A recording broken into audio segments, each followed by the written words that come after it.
All right, how's it going, everybody? Myself, Travis Halonix, back again after a long time off, joined by Jason Olstein here this Tuesday night ahead of Rutgers. Notre Dame coming up less than an hour tip off, but hey, great to be back with Jason tonight. Jason, how you doing? I'm all right. I'm hanging tough as a Rutgers fan. It's it's part of what being a Rutgers fan's about, right? You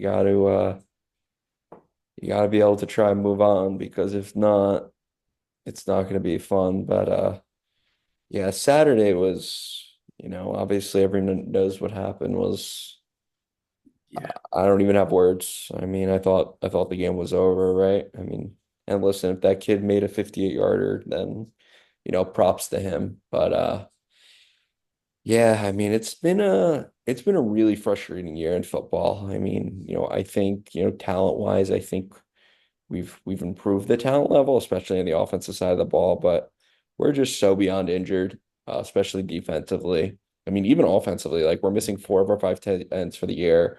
We're missing two offensive linemen. I mean, we're just extremely banged up. And even the secondary on defense, we have true freshmen playing on the final play of the game. It's just it's been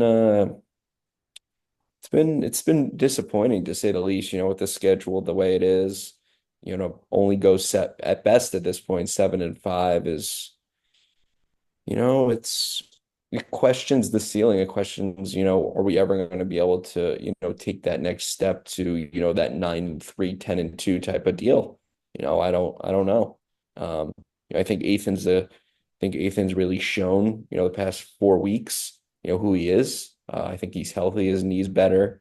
But yeah, it's been really frustrating, but hopefully we can right the ship on Saturday out in East Lansing. We're gonna be really cold. It's just gonna be a battle up front all game long. And we gotta run the football. I mean, that's what Michigan State's gonna try to do. So hopefully we can get a bit healthier. Hopefully we can, go out there and win and see where the chips fall. Yeah, well said there. Totally just up and down, roller coaster, like I said, with the schedule. We thought the possibility was there. Sure was. Have a really special season, 9-3, 10-2. And win four, lose four, then win two, and then to have what happened Saturday, just total heartbreak, soul crushing. The end of the game, touch on a little bit there, the timeout, like you said. If he makes that 58-yard kick, hats off to that guy. But obviously, Gray waits forever to call timeout. Obviously, should not have called it. Let it ride. See what happened with the kick, and then I listened to Aaron Brightman and Dave Anderson. They went on for an hour, screaming about the final 3 minutes. Did you Kind of finish the like pocket? Did you listen to the I entire thing? listened, I listened to all of it. Yeah, after this evening at the gym, on the way to the gym, back home, and throughout when I got home, he kind of said it was like the timeout calls, like the car accident, and then everything after that just happened, downfall. But the timeout and then the defense was just abysmal. I don't know how you call that cover zero, and they didn't even guard Bryant. But Yeah, it you was know, any other thoughts about absolutely this? brutal. I mean, The timeout and the you defense. know, to and it was one thing too, right? Like he caught the football and we had like five guys. I mean, again, Kevin Levy, number 24, it's a true freshman, right? I mean, these guys aren't ready to play yet. I mean, which Yeah, they is, had Masca out there. I think it it's was loyal. Moscow, yep. It was all game long, right? If we weren't getting burned, we were, committing a penalty in the secondary. I Yeah, thought Ethan played a really great game when he put that ball on the deck. It really changed the momentum. But hey, big shout out to Ethan. I thought he played a really, really good game. I thought, he controlled the offense. I yeah, think we have a lot of talent. I think Ian Strong's emerging, KJ Duff. And we have bodies. Our running back room is deep. We have Gabe Winovich, who hasn't played at all, who is gonna probably see a lot of playing time next year. So yeah. yeah, And that's great. We had the positives. Like it was such a great overall game. We had it. It was back and forth. Like I said, defense depleted to get up a lot of the yards and penalties, and then like that after the touchdown start the fourth quarter, Jason. to go up. It was 24-15, and they had that huge play, kind of broke it just like the last play of the game down to our side, 20-yard line, 15-yard line. Sanderson made a tackle. Just stuff like that. It's happened all year, big plays like that, missed tackles, at bad angles, which just sucks.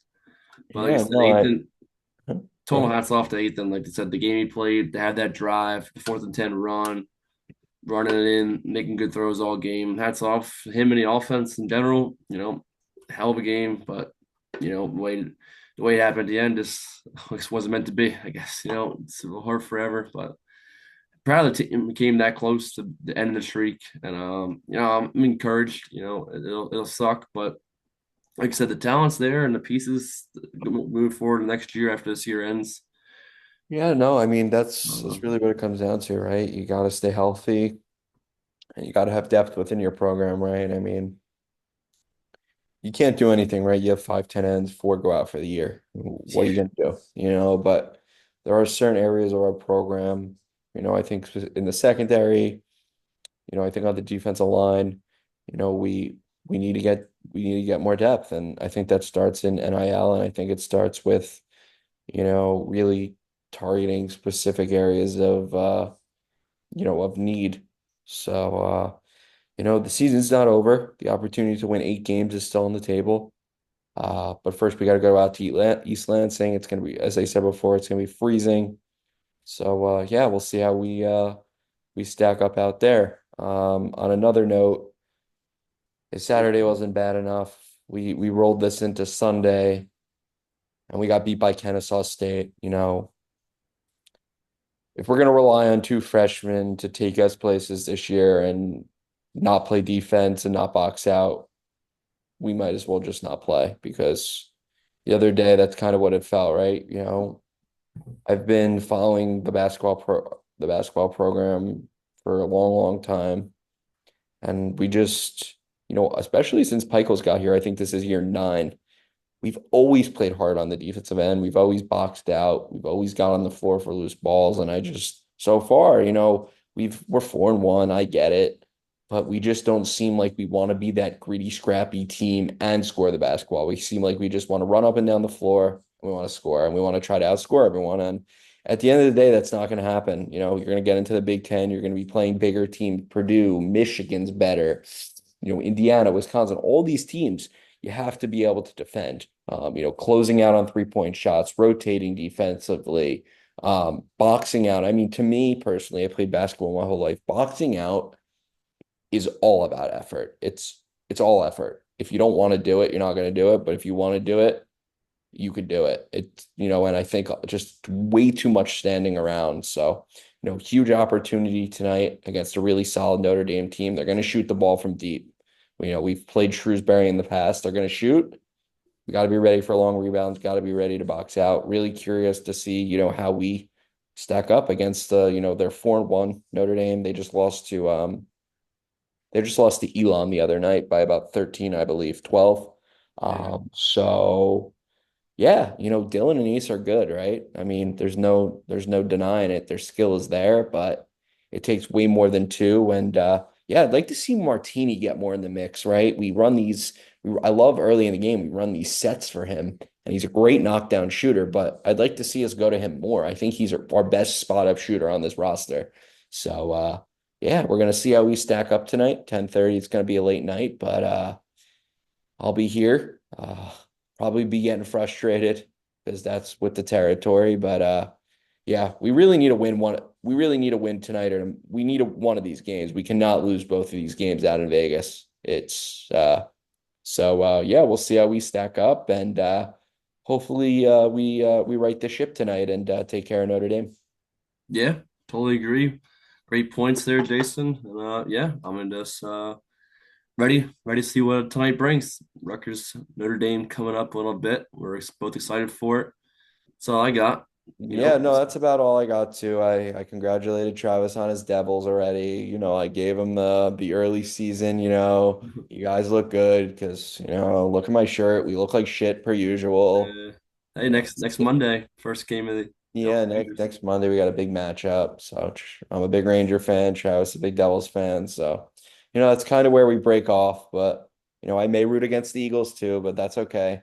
But yeah, tonight we got some RU hoops going on, so hopefully this Alabama Houston game comes to a conclusion shortly. And yeah, let's get out to a fast start. Let's go take care of Notre Dame tonight. Let's get this Thanksgiving break off to a good start. Yeah, man, big opportunities. First ever tournament out there in Vegas. Let's go take care of business, like I said. Get a big time W tonight.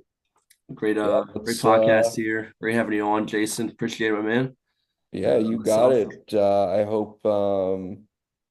hope you have a great night and let's go RU per usual. Let's do it.